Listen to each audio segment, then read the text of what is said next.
नमस्कार, आप सबका स्वागत है एजुकेशन बाय डॉक्टर शमा के चैनल में। आज फिर हम तैयार हैं हमारे प्रशासनिक सेवाओं की तैयारी के फाउंडेशन कोर्स में।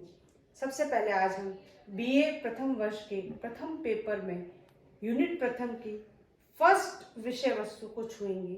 वो है प्राचीन भारतीय इतिहास के स्रोत।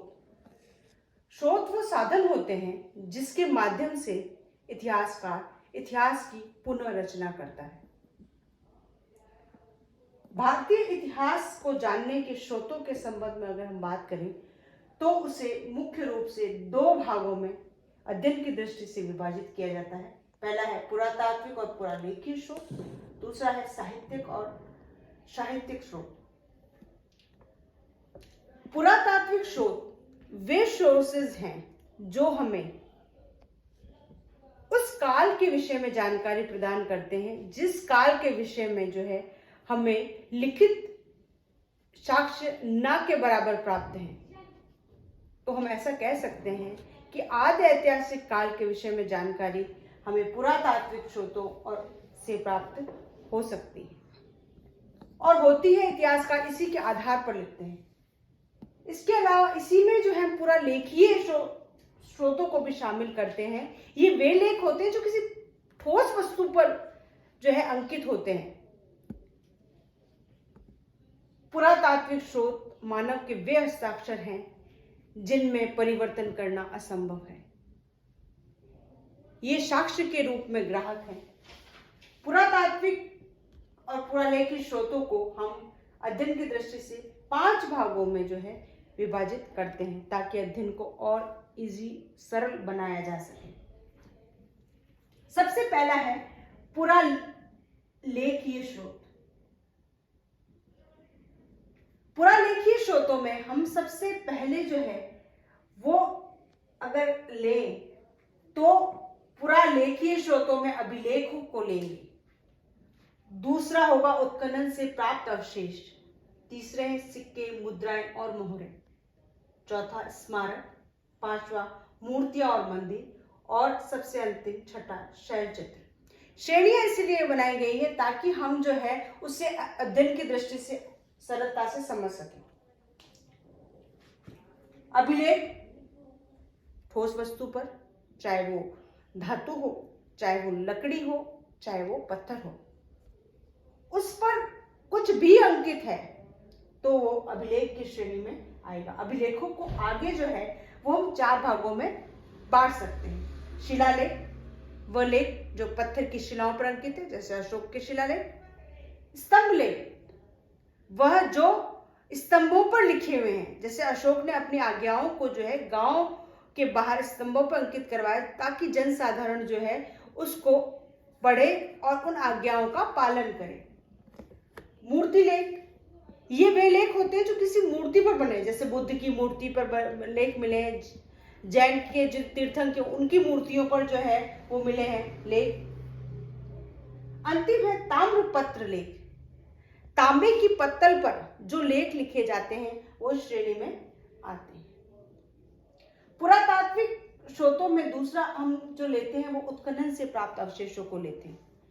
हड़प्पा कालीन सभ्यता एक ऐसी सभ्यता है जिसमें जो है वो लिखित स्रोत मिले हैं लेकिन अभी तक उन्हें पढ़ा नहीं जा सकता है। तो फिर इतिहासकार क्या करें, इतिहास का लेखन कैसे करें? तो उसका सबसे अच्छा जो सोर्स के रूप में देखते हैं तो वो है उत्खनन से प्राप्त अवशेष, जिसमें हम मृत भांड ले सकते हैं। मृत भांड मतलब मिट्टी के बर्तन।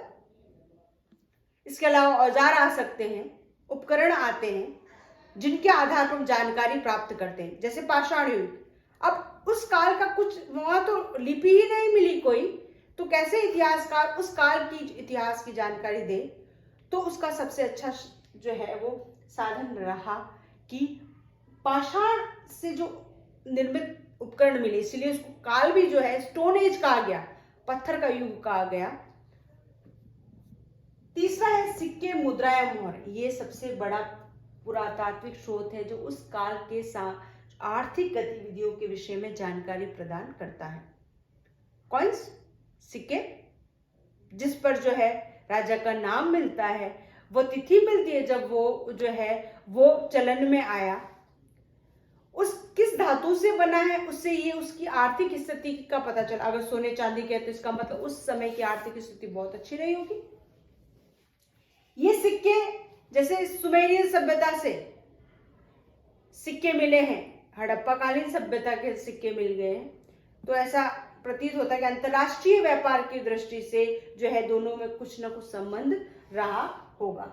इसके बाद स्मारक, जिसके बारे में हम जानते हैं, कोई भी फोर्ट हो गया, कोई भी पैलेस हो गया, वो हमें पुरातात्विक स्रोतों की श्रेणी में लेते हैं और हमें उस काल की कला, उस समय की आर्किटेक्ट कैसा होता था, स्थापत्य कैसा होता था, वास्तुकला कैसी होती थी, उस संबंध में जानकारी प्रदान करता है। मूर्तियां और मंदिर, ये बहुत अच्छे स्रोत हैं। हमारे धार्मिक, उस काल की धार्मिक जो है परंपरा क्या रही होगी, किसकी पूजा होती थी, वस्त्र कैसे होते थे, आभूषण कैसे होते थे, क्या पुरुष और महिलाएं दोनों ही पहनती थी, ये सारे जो है जानकारी हमें प्रदान करते। शैल चित्र, जैसे कि हम जानते हैं शैल पर्यायवाची पत्थर का, तो पत्थरों पर जो पेंटिंग्स की गई, जो चित्र मिले, जैसे अजंता एलोरा की गुफाओं पे मिले, वो सारे इस श्रेणी में आते हैं। हमारा दूसरा जो है इतिहास जानने का सोर्स है, जिसे हम साहित्यिक स्रोत कहते हैं, वो जो है वो लिखित स्रोत है।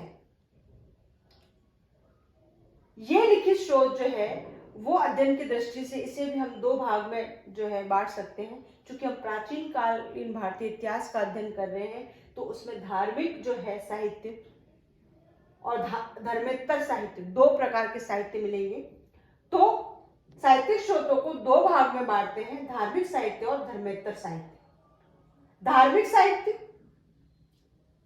वह साहित्य जो धर्म से संबंधित, जैसे कि बौद्ध धर्म का साहित्य,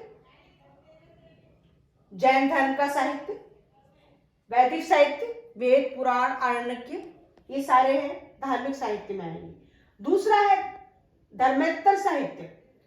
धर्मेत्तर साहित्य वह साहित्य है जो धर्म के अतिरिक्त लिखा गया है ना, जैसे कि लौकिक साहित्य, ऐतिहासिक साहित्य, शुद्ध साहित्य जिसमें काव्य, नाटक, कथाएं, नीति शास्त्र, ये सब कुछ सम्मिलित है।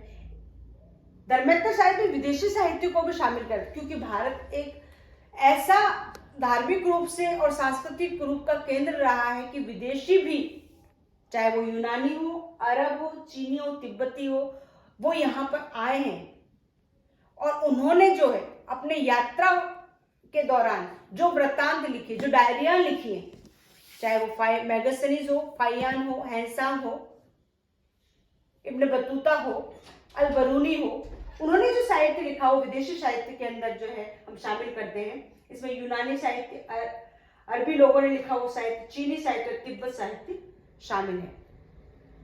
आज की क्लास में हम जो है पूरी तरह से देख लें कि प्राचीन भारतीय इतिहास के जानने के स्रोत क्या हैं। अब हम जो है अपनी अगली क्लास में पुरातात्विक और पुरालेखीय स्रोत जो हैं वो उनको समझने का प्रयास करेंगे और उसके बाद जो है साहित्यिक स्रोतों को समझेंगे। आपको हम ये आशा दिलाते हैं कि आपको ये टॉपिक बहुत अच्छी तरह से आएगा, और आएगा नहीं, आप जो है इससे संबंधित कोई भी प्रश्न होगा उसका बहुत अच्छी तरह से जवाब दे पाएंगे। हमारे साथ बने रहने के लिए धन्यवाद।